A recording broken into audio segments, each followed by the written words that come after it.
Okay, well, I think it goes without saying, you play a good football team like that, you can't turn the ball over. But it happens in a game, and our defense stepped up one time, and if that happens, we've got to step up and get the ball back to the offense. But good football team, didn't execute the way we needed to in all three phases. Everybody has a part of it. You can talk about the 4 turnovers first half, but baloney on that. It's all three phases. Everyone has a hand on it. Questions? Like you said, Curt, I mean, it wasn't just one thing. There was several different self-inflicted things. You know, defense would go kind of one play good, one play bad. How do you approach getting the consistency you want out of this team when you have the demonstration out there in the second quarter that it was kind of all over the place?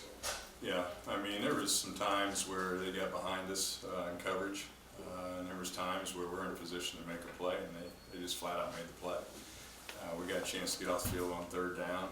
They make a great play. We're in position to make the play. I'm convinced that we'll make plays. We've done it. But they're a good football team. They got good players, but so do we. And but we got to execute a lot better. That stretch right before halftime where things kind of cascaded away from you a little bit. You call the timeout to get the series. You don't get what you want out of that. A shanked punt, which they probably would have downed it if it would have gone into their own territory. How bitter of a pill was that for the team at halftime? Because that's a gut punch to get the touchdown. For them to get that touchdown right before half. Yeah, no question. Like I said, it was all three phases. So everyone had a piece of it.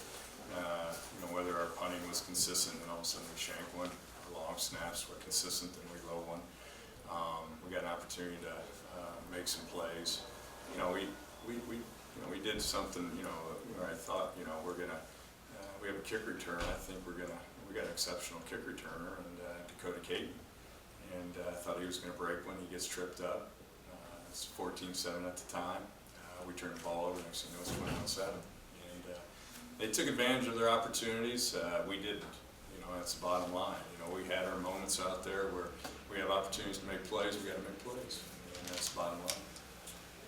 When you look at your team, the one you have on the field, it's kind of a moving target in some ways because while there are players out, important players out on both sides of the ball, there's also several players in there who've been playing all year. How do you kind of approach the team, in the respect that, it'd be easy to say we got guys out, but you still have a decent amount of starters out there. Sure. How do you want them to approach it is probably a better way to put it. For example, we have, our wideouts have played a lot of football, and we're trying to, get the ball in their hands as best we can, and, spread the ball out, and we've got to be able to continue to do that. But we do, not once will you ever hear us make excuses on guys being out. That's part of football. It's the next man up, and we're going to grow from the guys that are getting experience. But bottom line, there are a lot of guys that have played a lot of football, and but to say, hey, listen, you got to go. No, you got to do your job. Bottom line, everyone's got to do their job. Next man's up. You got to do your job as well as the guy that went out, and that's always going to be the approach. That's what we're built on, and we're going to continue to live that way. How hard is it too when, I've heard you talking to Luke, and having 3 fumbles is uncharacteristic. That hasn't been an issue for this team this year. But it seems like once in a while uncharacteristic things are coming up. I mean, is that kind of the hardest thing to deal with when problems crop up that really haven't been problems up until No, I mean, I certainly don't want turnovers.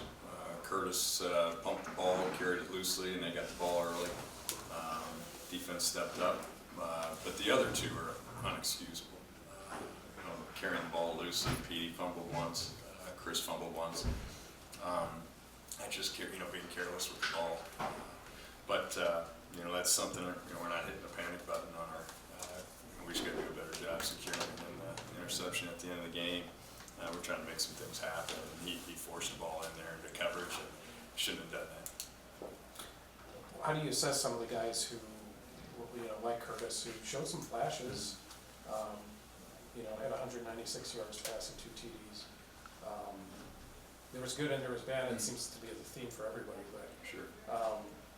how did you kind of assess his day today? And some of the other guys who, filled in, who got their first, big chance to play today? Well, I think we'll watch the film and, really, I mean, the thing that, you know about Curtis is he's gonna fight. All these kids are, gonna fight. That's not a concern at all. We just gotta execute better. And, obviously when you see a, quarterback make a throw, what's happening in that play? Are we not staying on blocks? Are we not protecting as long? But, as a whole, we'll look at it. But, I don't worry about, Curt. Curtis is a fighter. He always has been, always will be. We're in the back half of the season now, and obviously, there's really no more margin for error as far as reaching season goals. How do you approach that with the players, and how do you keep them from, maybe, like you said, going a little bit over and beyond their jobs to, press to try to make things happen? Well, like I told him, I said, we're gonna learn from the film. We'll never not watch the film. I mean, there's a lot of learning in there. Tomorrow's a new day. We'll get up. We're gonna keep our head up high. We're gonna learn from our mistakes. We're gonna put together a great game plan this week. Go back to work like we always do, and get ready to get the next one. And that's will always be our approach. We'll get some guys back, which is always helpful, and we'll just keep moving forward and keep learning from our mistakes and grow from them. Nick, go ahead. So going into halftime, it was 35-10. What changes were made after, and what was the message going in? Okay, I think the message offensively was can't kill drives. We're not going to do anything different. We're not going to start throwing the ball deep. We're going to stay to what we practiced all week: moving the football, running the ball, staying in the plan, and run our offense. And we were going to get the ball in the second half, and we knew we had to, get some points on the board. Defensively, our main purpose in life on defense, get the ball back, and that's their job. And get the ball back to the offense and let them do something with it. Now, did you happen to see South Dakota State do anything different than what you prepared for? No. All right, and then what takeaways did you get from this game that'll help you prepare moving forward to the back end of the season? Oh, I think, the thing that is that you just can't keep fighting. That's never, but I think there's things you look at the film and what you're going to grow from. We play a lot of guys that haven't played. That's always a positive.